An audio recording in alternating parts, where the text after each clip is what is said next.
Hi everyone. I'd just like to thank you all for your prayers, for love and support. Unfortunately, I'm at a point in my life now that I was only given 2 months, 1 to 2 months to live. So we're planning to go home to Philippines as soon as possible.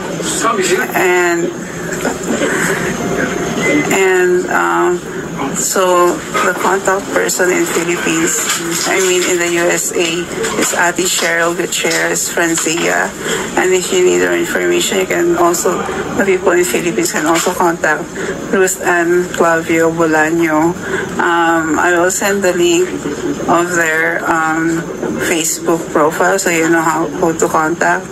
But please know that I love you and appreciate all your help, all the prayers, and that I'm trying to conserve my energy. So if you can, please get a hold of these two, and they will be the ones to communicate with Mommy. Thank you so much, and God bless. Bye.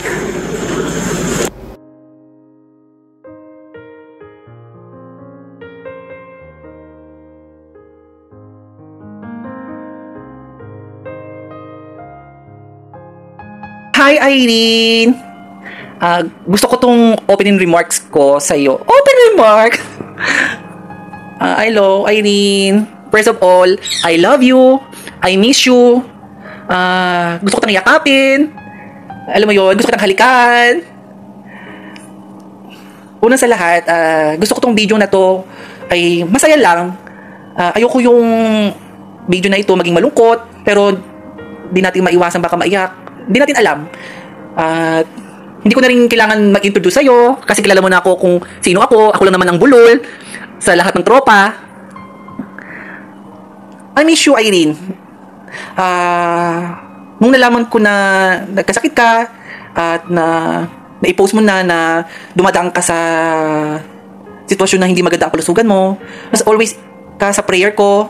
Lahat kayo, lahat ng friends ko, at ultimo sa family ko, sa kay Papa, na binigit ko na yung pangalan mo kahit papaano mabanggit ni Papa sa prayers din niya, kasi malakas talaga ang prayer warrior, di ba? Pag maraming nagdadasal para sa'yo, at least malaki ang tulong para kay Papa God na pakinggan tayo, pakinggan niya ang prayers natin para sa kalusugan mo.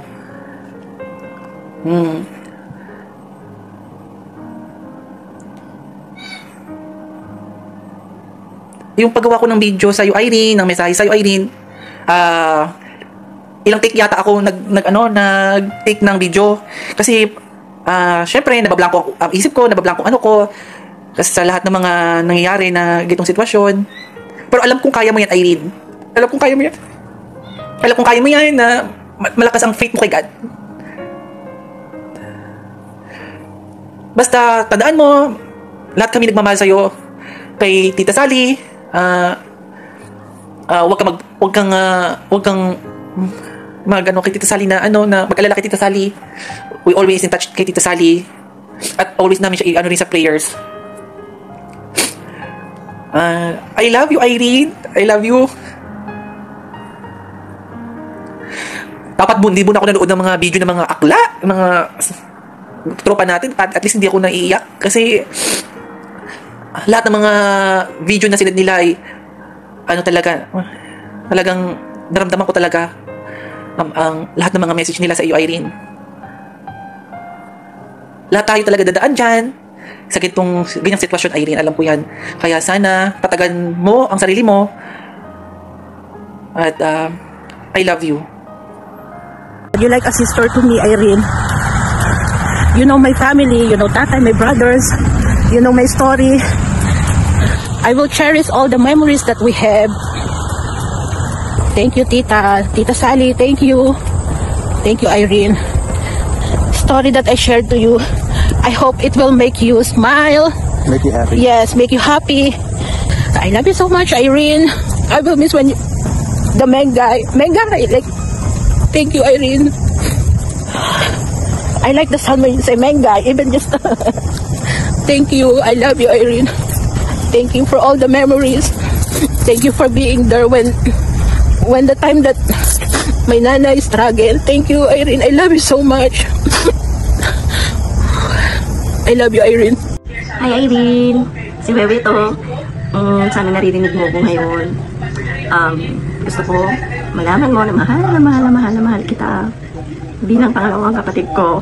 Ay, naiiyak ako. Pero, ay malayo tayo. Sa puso't isipan ko, lagi kang nandito. Mula nung nagkasakit ka, pinagdarasal kita palagi.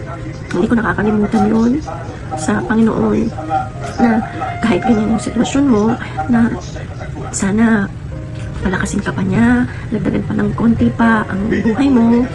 Pero kung talagang nahihirapan ka na, andyan lang kami para kay tita. Sana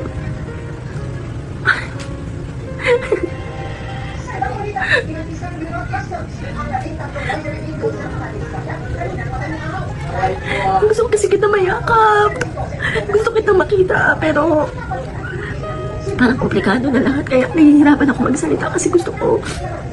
Iiyak ako eh. Gusto ko makita ka. Basta makita ka lang, mayakap ka. Pero ito na lang yung way para sabihin namin sa'yo na mahal ka namin. Salamat sa lahat, Ivy. Mula nung college tayo. Alam mo yan.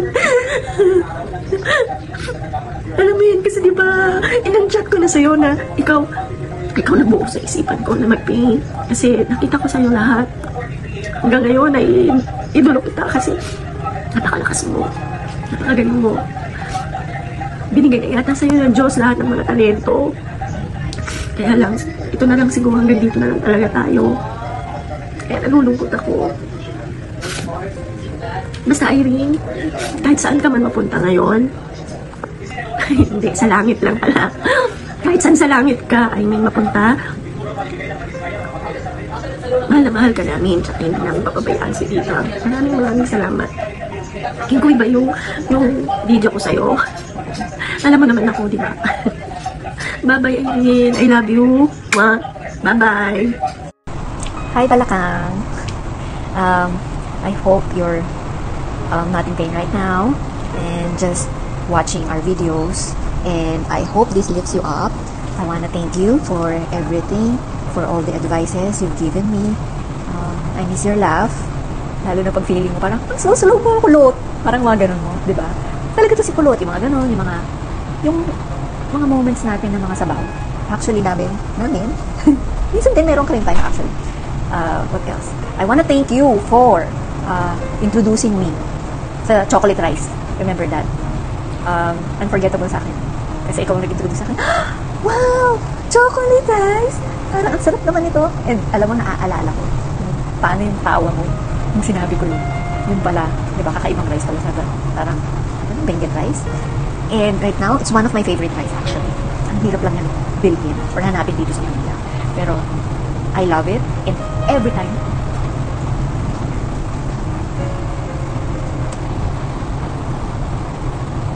makikita ko yun, it reminds me of you actually. Sabi nila Ian, huwag daw ako iiyak. Iiyakin nga ako, diba? Ayoko nga sana magpasa ng video.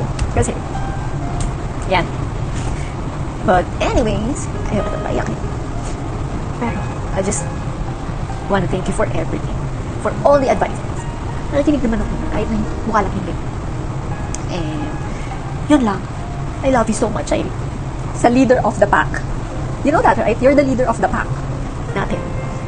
Thank you so much and I love you so much. Stay strong. See you soon. Hi Irene, si Viet kong to. Paano ba to? Kasi mabigat eh. Irene, thank you. Dahil naging part ka ng buhay ko. At saka, thank you. Kasi naging inspiration ka rin naman ng lahat sa mga post mo. Madami ka na-inspire na mga taong may sakit din at may mga pinagdadaanan sa buhay. Ang hirap tanggapin kasi na sa part ko din na may aalis na naman. Kasi may umalis na nga akong kaibigan. And then, may aalis na naman. na mga family and friends. So, parang hirap kasi rin na may... Pag mag-open ako ng GC, nahirapan ako eh. Parang palala na palala yung mga nababasa ko. So, ang hirap tanggapin.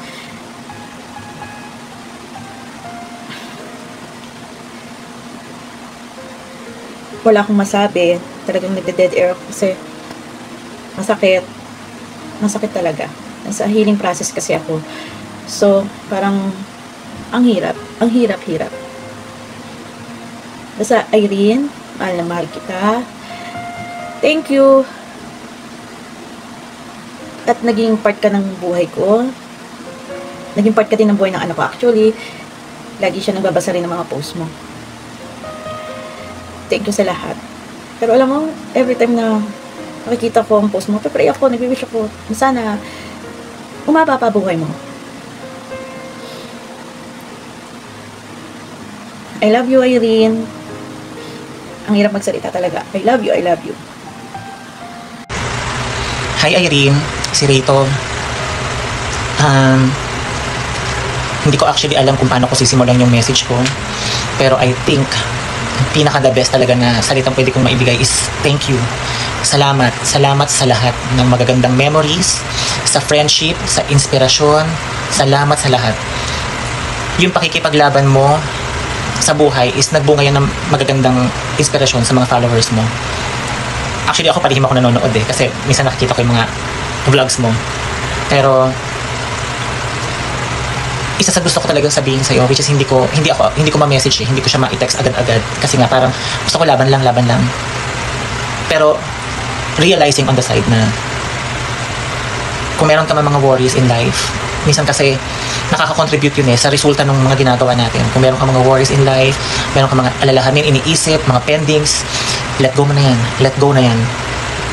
Kasi nasa 40s na rin tayo, makawalan mo na yan. Isa na lang yung pwede natin gawin. Mas kilalanin pa si God. Tanggapin na nag-iisa lang talaga siyang Panginoon natin. And lahat ng mga worries mo, ibigay mo na sa Kanya. Alam ko pinakamalaking worry mo is yung kay tita, kay mother mo. Ka mag-alala, areglado yan. Pag-pray lang natin si mother mo. Actually, nung last Sunday, nagsimba kami. Sinali talaga kita sa prayers ko.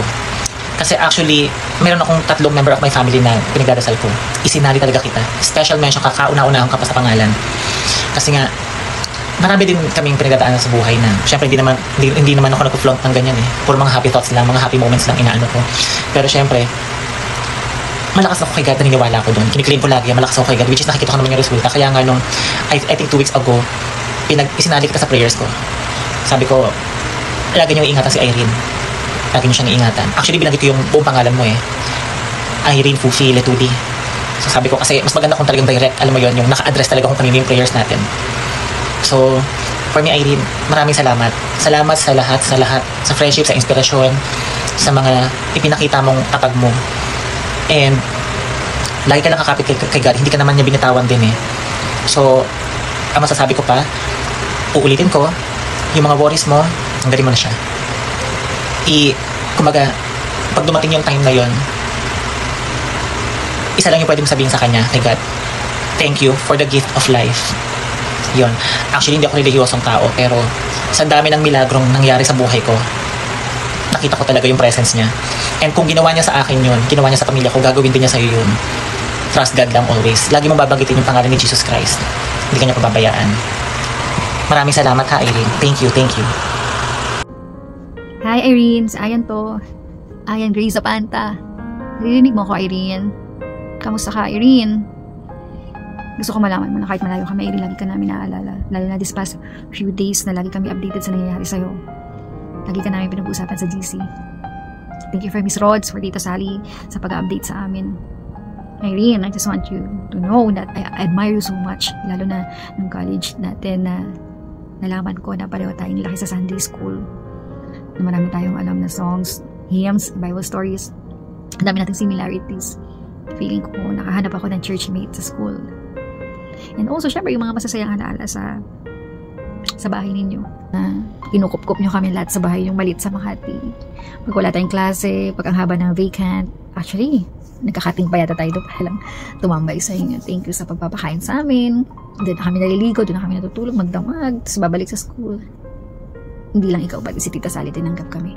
Kwento ko lang, one time, naka-attend ako sa isang funeral service.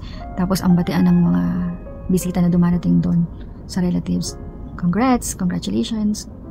Parang pag first time mo narinig, parang ang weird, ang awkward sa ganong klaseng pagtitipon. Pero na-realize ko, we, as Christians, there's nothing wrong pala. Kasi kung titignan mo yung meaning ng congratulations, yun yung word na ginagamit to express joy, di ba? Praise, compliment, parang salute, achievement, and good job, hats off, parang ganun. Parang pagpapahalaga sa buhay ng tao. Graduate na siya sa tinakbo niyang buhay dito sa lupa. Graduate na siya and mararating na yung lugar na pinangako ng Lord. And I believe, Irene, na ano mga pinagdadaanan mo ngayon, naniniwala ako merong peace in your heart na alam mo kung saan ka pupunta at kinikilala mo yung plano ng Lord sa'yo. Whether we like it or not, mayangganan talaga ang buhay ng bawat isa dito sa mundo. And sabi ko nga, hindi pahabaan ang buhay or payamanan ang labanan, but it's about living a life with a purpose. And nakita ko yun sa'yo, Irene. Naging napaka-meaningful, napaka-makabuluhan ang life mo. Meron ka mga iniisip na hindi mo natapos, meron ka mga iniisip na hindi mo nagawa. Let God, Irene. It's time for you to have a peaceful heart and peaceful mind na alam ng Lord ang lahat ng ginagawa. Gaano man kahina, umihina ang katawan lupa natin. Pero knowing na yung buhay natin dito ay temporary lang. This is not our home. Alam natin lahat yan. And don't worry about your parents, Irene, lalo na si Tita Sally. Dahil alam natin na kung paano kainingatan ng Panginoon. Ganun din siya sa mami mo. Hindi niya papabayaan. From generation to generation, hindi nagbago ang pag-ibig ng Lord kahit kanino.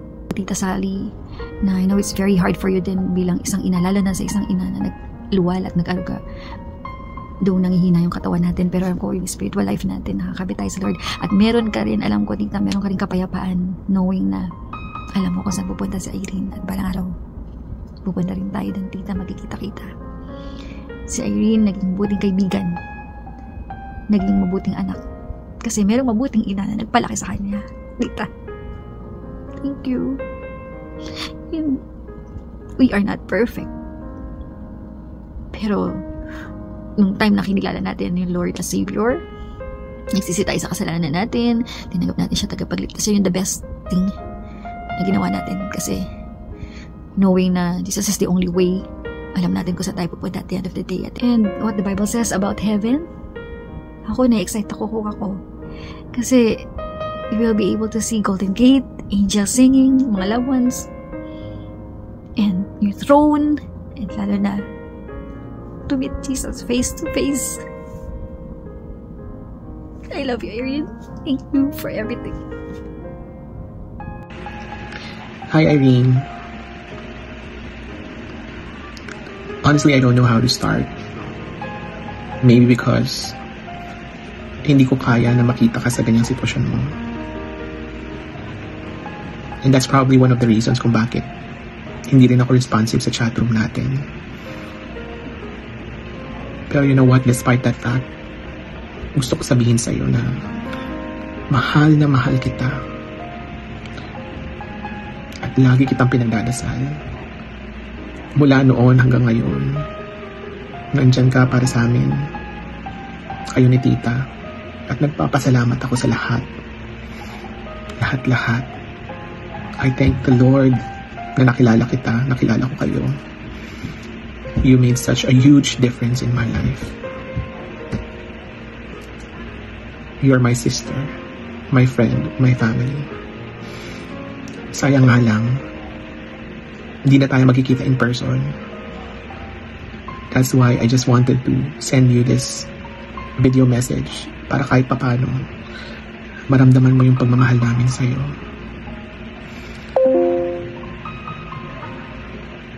Any worries that you have, kung yung worried ka na may iwan mo si Tita Sally. Don't be.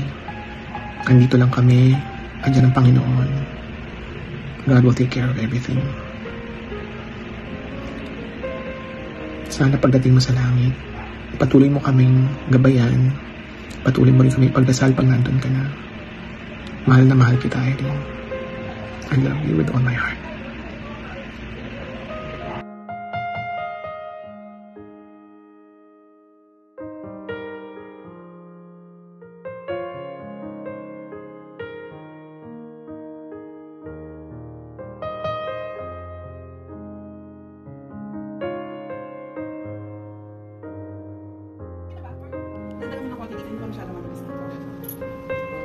Ano we gonna try? Ano nga?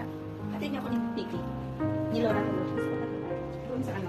Pagtas mag-makeup, aalis na rin kami. Hindi kasi ano eh. Sabay na tayo kay Jun. Dab ka sa cash and carry. Kasi ako naman gamit sa lahat. Doon ka sa cash and carry meet. Hindi, saan kayo? Concealer to? Ito ba to? Wala akong concealer. May concealer ka. Concealer ka. Wala. Ano bang dala? I die without it.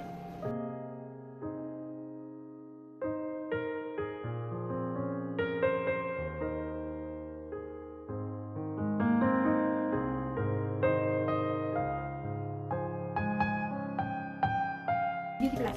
Padala ko. Para ikakasal si Irene eh. Oh. Ano, Jean? Unang kita. Teka lang. Tatanggal lang ako ng oil. Oh, shout out sa mga hindi nakasama. Shout out sa mga hindi nakasama. Pag umuwi kayo ha, kita-kita tayo. Hi guys!